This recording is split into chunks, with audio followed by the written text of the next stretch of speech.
So luckily this was originally a 20-minute talk, so hopefully I can do that. So I'm going to go a little fast. All questions can go outside. Don't do that, I could do with the time to finish my slides. Okay, so Matt has explicitly requested for me to go over time. That's right here. So, and also, you know what, my transitions are going to be a little weird. I forgot about the double screen. So, anyway, so this is a talk, as some of you may or may not know, for about 5 years or so, I've been working on an idea for basically adding a new and more powerful object system to Perl 5 itself. So, those of you who don't know me, CPAN ID, my GitHub, my Twitter, it's me, that's the date. It was only a half pint, so it's really little. So actually I want to kind of point out that this is actually an obsession of mine going back a long, long way. In 2002, I got my first job as a Perl programmer at a company called Infinity Interactive, II, and I read this book, and I thought, hey, Perl needs like a standard library or something like that. So I created that with the II framework.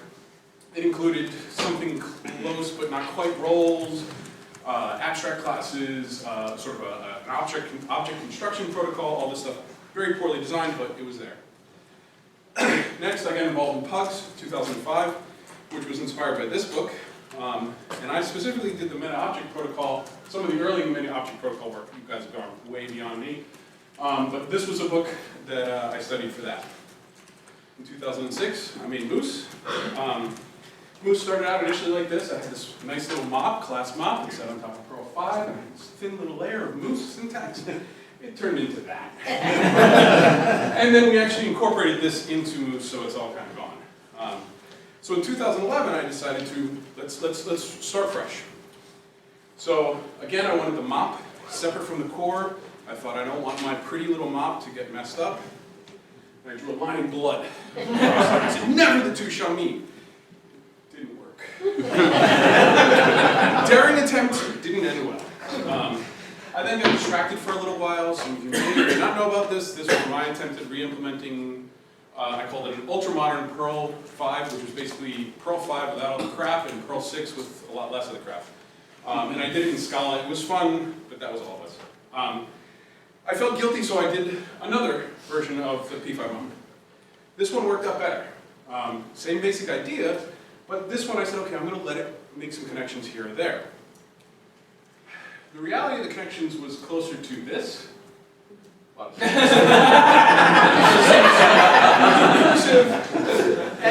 at the very core was sort of a very hard to swallow lozenge of excess. So it was a nice idea. It actually, I was very happy with this prototype because we ironed out a bunch of syntax issues. We went through a whole bunch of crap. We ported a whole bunch of modules while not changing their test suite, and they all ran. It was very nice. But the core and the code was a little bit of a mess. So I started doing this. I taught myself some excess. The result of that is this. All pieces. I was really good at seg faulting. That was something I put on my resume. So in 2015, I actually started working at Booking.com. I fled the US, which now seems like a really good idea at the time. We thought they chased you out. What's that? We thought they chased you out. That may have been. So I just as a joke, this was the name of the directory, and then I just uploaded it to GitHub. So it was that. But this was I took a different approach with this one. It wasn't inspired by this book, but I would like to point out something that was, when I went to FOSDEM last year, we went to the ADA dev room, and they mentioned that object-oriented programming in ADA, does everybody know what ADA is? Unfortunately. Okay, yeah. It's a government language designed by the US Department of Defense, so you can imagine how elegant it is. But they said that object orientation was a design pattern in ADA. And if you know object orientation in ADA, that makes sense. The thing is, the same is true for Perl 5. If you really think about it, the thin layer that Larry added on top of Perl 5 is really just an agreed upon set of conventions, some of which happen to be enforced by the core, but not all. For instance, classes are the same thing as packages. Methods are the same things as subroutines. Inheritance is simply populating a variable. Happens to be magical, but that's fine. Beside the point. Constructor is bless. I mean, this is very, very simple, very, very low level. Schemish, if you will. And everybody's favorite too, the send operator, that the rest of the world uses the dot. We use that. But those are the basic patterns. So my proposal is actually to build on top of those patterns. And I will show you, well, let me go through the patterns. So the first idea is, so in Perl 6, or sorry, Perl 5, the state, the chosen slots of your object, who knows? You could bless whatever you want, it doesn't matter. There's no subclasses, no superclasses, nobody has any idea what's in there unless they break your encapsulation and start to look.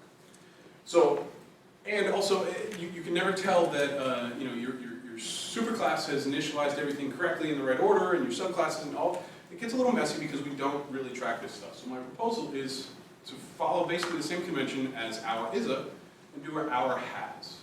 And all that contains is a slot name and a subroutine ref on the other side that will do the initialization. It'll make more sense later. Roles are something I'd like to introduce. So actually, these are the only two things I want to introduce: is roles and some way to define attributes in the attributes and slots of your class. Roles are just packages. Composition, same as ISA. You just put it into the does array. Put strings in the does array. It's sort of the same messy nastiness that we're all very comfortable and familiar with. Abstract methods, we have them all the time. That's an abstract method. We don't do anything about its abstractness, but that is technically an abstract method because it will die when you try and call it. So, taking these ideas, I took my P5 mob seriously what the fuck repository and I renamed it to this, to bring it all back. So this is the design that I'm happy with. This is the design. My New Year's resolution, I was telling Matt, my New Year's resolution is to actually join P5P and wade through the proposing this and seeing what everybody says. And of course the bike shedding, et cetera, et cetera. So that's your history. Now I'm going to go through sort of the different layers. I've built this in such a way that you can strip off each of the syntactic layers to get lower and lower down to something that is basically those patterns that I just laid out here. And I'm going to take you step by step through those. And we'll stop sliding things across the screen at this point. There might be a few more. Anyway, so this is unimplemented, although I have the code to implement this, I just haven't brought it into the newest version yet. But this is my final proposal. It looks very much like Perl 6. It follows a lot of Perl 6 conventions and ideas. We have the twiggles. I'll show in a second how traits are done and everything like that, but this is the base idea. I know this one's going to be controversial, so this is not required for the rest of everything else in the stock. You will see this is just a nice to have on top of it. I figure 526 is the earliest I could possibly get it in. And we almost certainly make it experimental because we're doing that with everything, even retroactively now. But it's pretty simple. Classes are classes. No longer are classes packages. ISA, that's a word we all know. This is where I do differ from Perl 6. Instead of the is, we go to ISA. Methods have a method keyword. Yay! I waited long enough. They're in core. I don't have to worry about that now. That was going to be a pain in the ass to implement. Has for our attributes, okay? And basically you're just saying has, and then you got the signal there, and the signal is sort of a special variable. And you put what the value is on the other side. Now that's the value to be initialized to, so think of that as being wrapped in an explicit sort of subroutine closure. As you can see with the twiggles, they're usable within the methods. Now, where this can get really fun is the optimization possibilities of this. Because those are essentially lexical variables, which is a hell of a lot faster than a hash lookup. So everything after this, you'll see as we start to dig down, we go back to hashes. But this essentially would require some level of a new instance type in Perl. It's fine, we already have like 15 of them. It's okay. It's only a 4-bit flag. What's that? It's only a 4-bit flag. You can't have more than 15. However many fit in a 4-bit flag. 15, he just told you that. You can assign them, et cetera, et cetera, et cetera. Other than that, everything else is plain old Perl 5 code. So super works, everything else. So it looks a lot like Perl 6 except for the method bodies, with the exception of the twiggle stuff, is basically your standard profile. So there's other things though. You don't want to just have that. We have these other things, traits, very similar to Perl 6 here. Is RW, the type, maybe a type constraint, so similar to how Moose does things, et cetera, in there. I will leave how those are actually implemented out there because at this syntax layer we may be able to do some nice fancy stuff. But the idea is, again, we borrow from the Perl 6 design and we begin to add, you can begin to add in these traits that will be modifiers on your attributes. Obviously this one's going to create an accessor, and that one's just going to make sure that anything that you try and stick in there fits the appropriate type constraint. Okay, so that's the fancy stuff. Whether it actually becomes reality, whether it actually becomes part of the Perl core, I have no clue. I will build it, and it'll end up on CPAN, and because of a lot of the work that you've done, Zephyr's done on the keyword API, it can be on CPAN. It doesn't actually have to be in the core. It could be faster in the core, but it doesn't have to be. So that's the topmost layer of the onion. Let's strip it back down one more. Okay, so maybe you don't want to wait for 526. Maybe you want to start using it now. This is actually implemented. It's rough around the edges, but this syntax layer is implemented. So it borrows from a Moose. 522 is simply because subroutine signatures. If you want to use them, you can have them there. Packages are still packages, are still classes, are still whatever. This use Moxie is my sort of temporary name for what this would be, but again, like I said, this is a Moose replacement, so you do need to import this in there. But what this will do is things like it'll actually turn on subroutine signatures. It'll turn on postfix, which is a personal favorite of mine. I know it's very controversial. It'll turn on strict, it'll turn on certain warnings. It'll do a lot of that stuff. So that boilerplate that you would normally have at the top of your class would be taken care of. Again, a lot like Moose, a lot like Mo, a lot like a lot of other variations on that. We'd use extends, which is, again, we're mimicking the Moose syntax here. That could be ISA, but then that begins to conflict with the actual ISA method, things like that. So we stick with extends. Subroutines, methods, they're still the same. We haven't changed anything there. Again, if you have the subroutine signatures, but if you actually don't care about that, this will go back compatible to 512. And 512 is simply because, was it 511, 6.5 or something like that was when the keyword API stabilized, I think it was. Something along, it was somewhere in the 511 range, and so 512 was the final release that had it in there. So, and the reason I need the keyword API is because I want this and this to both run at compile time. And the simplest way to do that is to use the keyword API, do all my work during begin, and basically leave nothing in the op tree afterwards. So you can go back to 512 if you want, and then we have. Yep. So has is again it's a keyword, but it's essentially the same as Moose. It's a function. The keyword basically just evaluates all this, the rest of the statement, and pushes it into the thing that handles it. And it builds all that stuff. Default is obvious, that's to get the default value of the initializer. Because these are no longer twiggles, they're hash keys. So we'll use hashes there. Why not? Everybody uses hashes. Anybody who doesn't use hashes is doing something special purpose usually, or just weird, one or the other. Poe, for instance, uses array-based indices. But it does that for speed, because at the time, in like the late 90s, that was an issue. So now you might say, well, wait a second, where's all the other cool stuff? I don't want to just have defaults. Well, you also can do all this other stuff. This is, again, similar to Moose, building all this stuff, but how it does this is different. In Moose, it stuffed it all into the mop and made a big giant mess, and then so we had all sorts of extensions and all these crazy things that made it very, very difficult to optimize, because we basically left too much freedom out there. So we decided, and we discovered this in a previous prototype, that we could actually do this very much like Perl 6 does, in the sense that if there's a function in scope that matches the key, then we call that function with first the meta class, then the attribute meta object, and then whatever other arguments that you might have passed into there. So those are the arguments. We're dispatching based on read-o, read-write, add a method, oh fuck, we don't understand that, we pull it. So it's very easy for you to extend the mop by simply writing functions that operate on meta objects. So it's close to what Perl 6 does. Not exactly, but it's borrowing the same idea. But it proves to be a very powerful and very useful extension mechanism. basically does is this. So it injects this in, because we're doing the keywords, we can do all sorts of shit at the beginning. So it essentially does this. So it creates a new meta class, passes it in, gets the attribute, read, write. One thing I'd like to point out, mop class new, you might be thinking, well, didn't we create a meta class for that package already somewhere, blah, blah, blah, blah. Yes, we did, but we're going to create another one. They're all going to be the same because no data is actually stored in the meta classes.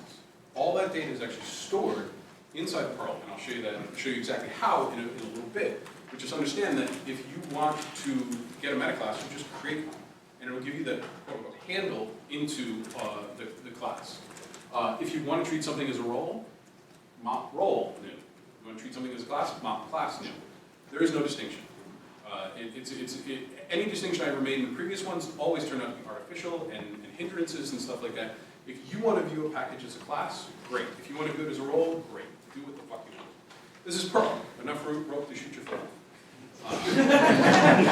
So, going back, and again, I said this before, the default is there already. We need that. But everything else is just a trait that's built on top of that.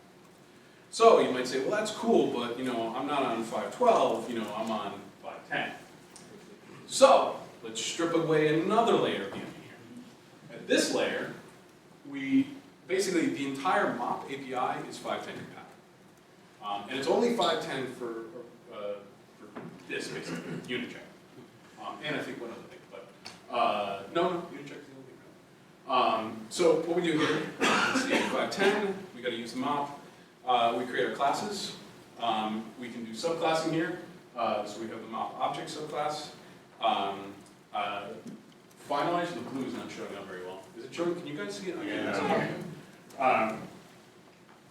Finalizers are the reason why we need unit check. Okay, so you can basically say, and this was one of the major things we kept running into with Moose and with other things, how do you know when a class is done? When is it finished? And it's basically only finished when you, the programmer, says it is. So you have to say, set closed. And then I will know, the mop will know, and anybody who wants to write anything that does any optimization will know, okay, the programmer has promised not to touch this anymore. Now, whether somebody else comes in and touches it or not, that's an entirely different story. But you have agreed to say, I won't let it be changed. And like I said, the unit check runs the finalizers. You don't technically need that. You could do that at the end of your begin time, but really if you think about it, it's better to do that in unit check, which, for those of you who don't know, unit check is the end of a compilation unit. So Perl compiles something, and at the very last moment before it begins to run anything that wasn't in the begin check or an init block, it runs the unit check. That's the proper place to finalize your classes, because other things may want to do stuff to your classes in the meantime. So, methods, obviously we're just adding closures into there. We do stuff to make sure that they have the proper names attached to the underlying data structures, all that kind of stuff. This is a weirdness on this level, because we're actually auto-creating packages in the background. We can't do super, because super is a compile time constant that must have been defined, or must have been used within a package for it to all work. Just use next method. That didn't work either. Don't worry, a lot of there's weird yeah. What if I add attribute, simple stuff, very easy. Traits. So I'm going a little fast here. Traits would be the exact same thing, but if you look at it right there, that's what we did before. Okay, we just happen to have a meta class around for it. But you could do the same thing with traits. You could use the same traits from the other layer. And the nice thing about this is that if you don't like my syntax, make your own. It's fine. Make it as back compatible as you want. You can. I basically, I think it was waiting for Zephram's talk. I sketched this out. Okay, so if you wanted to have your own way of doing things, you can do it. You can build on top of the mop to make your own syntaxes or your own variations of classes, or set up your own rules or something like that. All you have to have is 5.10 and my stuff. Now, this is where it kind of gets fun, and I didn't even realize this until I actually started running Perl version over the code base. The core of this is 5.6 compatible. Okay? So, Wait, Reba happy? what? Wait, Reba Yeah, I know, and he's not even here, too. He's finishing his full pint.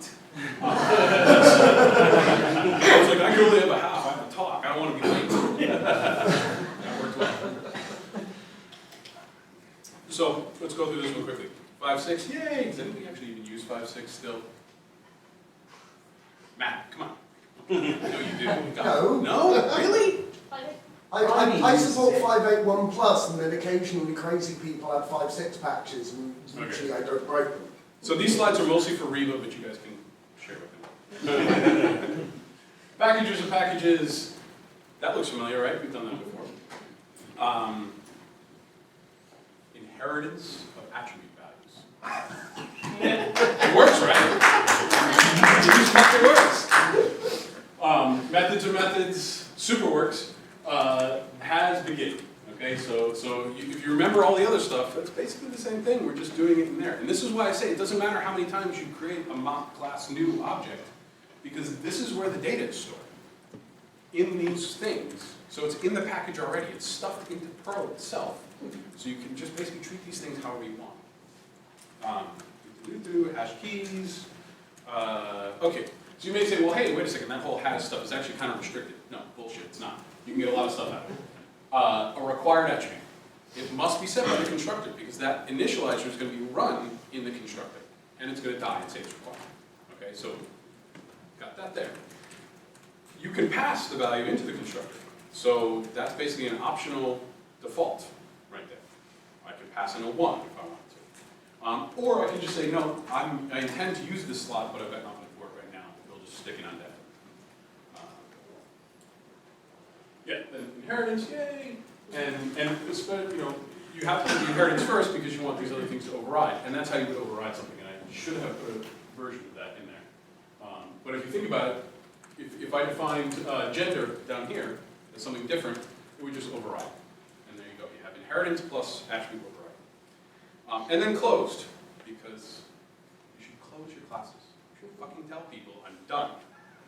Don't touch it anymore, please. And also do whatever you need to on the terms. So, all right, 21 minutes. What's my actual time here? How late was I? Keep going. How much more time do you need for your slides? You're already at 10 verse, you should have 10 minutes of your actual slot left. Okay, cool. So, with the exception of the really fancy syntax layer, everything else is implemented. If you want this in 5.6, you don't get the mop API, but you can just mop object, which provides the constructor on there. You don't get roles with this unless you do it manually, and you don't get the mop, but mop object is a single file. Everything you need from it is in one file, which means if you want to do a fat pack or something like that, where you basically ship this code that has these new patterns in it, and you want to send it out, you don't have to include the entire full mop in there, you can just grab mop object. So, now, so the very front of this was not implemented, and now the very back of this is not implemented. This is something I probably shouldn't do, which, volunteers, welcome to this. I would love, I mean, this is fun, yay, Perl level API, blah, blah, blah, but wouldn't it be nice if we had this shit in Access as well? Wouldn't it be nice if you could bind all your C libraries or something like that and never have to call up to Perl? If we had a full syntax, or we had the full capabilities in Access. And here's that. Everybody read it? Good. Okay, yeah, I was worried that you wouldn't be able to see it, sorry, but you can see it. So I'll walk you through it just in case you can't read it. So that basically says include Perl mop, Perl underscore mop.h. So you need your header file, right? Let's see. Then we set up two classes, the point and the point 3D. We also have to have a handle for a mop object, so that was there. That's inheritance going on in there. It's basically stuffing things into the superclass. Those are the two methods, the implementation of them up there. You can see it right there. That's adding the methods into, I mean, it's C. You can get the idea of the line count. It's going to be so. And these are comments, I don't know if those are showing very well. But that's adding the methods into the object, which basically just wraps it in a little bit of extra information so that we can adjust the C function to bind it to a CV and make it accessible to Perl itself. And I can't even read this now. Oh, that's a super call. So we get super back now that we're at the access level. We have to do, enter and leave and all that kind of crap too, but it works. That's the attributes. If you look all the way up there, that's the initializer, which basically just does excess return with a 0. Very simple. And then that binds it all into that and sets up all the necessary stuff. Oh, that's accessing the slots of the object. So you have that in there, because those are in the methods. I think that closes the class, maybe? I don't know, it's getting too small for me to read. But anyway, that's it. That's a bit of a dream. We'll see if that one actually comes. Let's see if I can find somebody who knows C well enough to help me with that. But there's plenty of people who work, so hopefully that. But anyway, that is it. Questions? General architectural shape thing. Go back to the 5-6 slide. You had everything in begin blocks. Yes. But it's not evident from this example why they need to be at begin point. It is technically not necessary, no. But it's nicer if everything is done at the end of compilation and nothing is done during runtime. This was one of the major problems that we had with Moose, is that we start basically building classes with Moose at the beginning of the runtime, which means other shit could be happening and things get really messy. And Moose always had to assume that the class was always still open. So it could never do anything to optimize anything that it had done. Anything that it does do to optimize stuff, it has to be ready to rip it out and do it again. So we ended up with a lot of stuff in that beginning of runtime, and that was really, it didn't work very well. So yes, you're right. Technically, it doesn't have to be in begin. But it's nicer to have it there. It's a proper place to put it. It's more that it's then going to run those before it even notices the names of any methods that you're defining within the package. So the is a and their has have been now set up before you see the word sub clear. Right.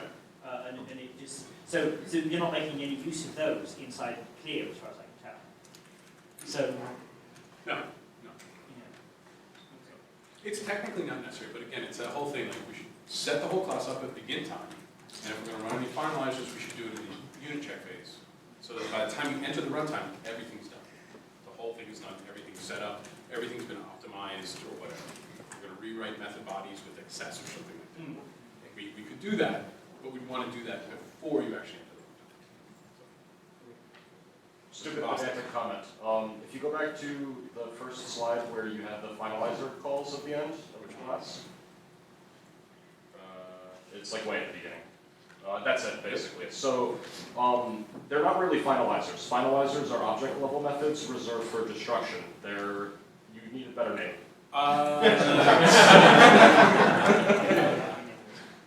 I work with them, and he's my boss, so it's okay. Yes and no. I mean, attributes is a bad choice of words as well, because Perl already has an attribute thing. Yeah. It's fucked up, and everybody hates it, and the API is shit, but it's used, and it's there. So yeah, there's some, I fully expect, when I put this out to P5P, that those things get worked through. Yeah. But yeah, I mean, you're prejudiced by your previous work in thinking that that's what a finalizer has to be. That's No, what I'm I trying to made sure to think. look this up on Wikipedia before I Okay. Hold on, I have to edit something. That's all. Yeah, so have you re-implemented Moose on top of this, and how does it compare in runtime? Funny you should ask that. It's almost we discussed this on the plane. You're right. He's not a plan, I promise.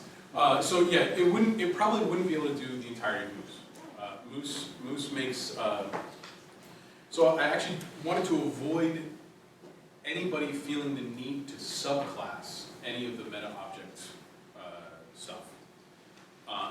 And in order to do that, I had to provide a different extension mechanism, which is the traits. So right there, we lose a lot of the really crazy stuff that Moose provided. But having seen that stuff go out into the wild and having dealt with some of it, Andreas, you remember what I'm talking about. We had some fucked up stuff at work. Do you remember what the actual speed was after we fixed it? So we had Moose classes that we had made immutable. And a Moose class, if you make it immutable, it replaces a lot of things like the constructor and stuff with optimized generated code versions of it. It makes your class significantly faster at runtime with Moose. And so we found a class that was used all over the place that wasn't marked as immutable. And do you remember what the speed up was? Yes, like 4 or 5 times. Yeah, it was huge. You saved a lot of money. What's that? You saved a lot of money. Yeah, we saved a lot of money. So I'm sorry, I don't remember what the actual question was. No offense. I think we're into politics. You said has is a keyword. Yes. I have existing loops code that adds attributes by calling has in the loop because they're all really similar. So it's Yeah. a basic boilerplate. Doesn't mean you can't do that anymore. I don't think that would work. It could probably be me. You wouldn't be able to do the equivalent, you wouldn't be using the has keyword probably, Yeah. but You since call them up. it's equivalent to some procedural code in the begin block, and you could explicitly write the begin block with that procedural code in the loop. Yeah, Like you can just switch to calling an attribute in the loop, which is, I mean, yeah, the only, Which is all really has doing in the long run anyway. right, the only really good reason to run has in a loop is if you're using the cut down, cut and shut of an excuse for an object system called mode, which then doesn't have that attribute because I shored off the entire meta protocol thing to his code. Yeah, oh, so the answer here, will this replace moves? Not fully, No, that wasn't the question. but it will replace move. Move shouldn't be necessary after this, because this is faster. It's not quite faster yet, I just, you cheat. Of course I cheat, that's why I It's my understanding that moo does literally nothing unless you load it into a class. So if you just say Perl-m moo, it basically just returns. Pretty much. For the most part, yeah. So if I do Perl-moxie, which was my replacement, E1, it's a little slower than Perl-m moo E1, but that's only because he cheats. And probably in the long run, they would probably be fairly close, I think, in general. It's a fuck of a lot faster than moves. That I can say for sure. So anyway, but hopefully that's sort of, yeah, basically I don't intend to re-implement moves, but people could get fairly close. So definitely. Yeah, so in an earlier slide, using super, so I was wondering how does that, how does it behave if you're using a method resolution order that's not default, such as C3? Yeah, so in that case, you probably want to be using next method for that. So I don't try and do anything fancy with that. I try and build upon what's there in Perl already. So, good. Want to start now? did finish my slides while we were taking questions. Okay.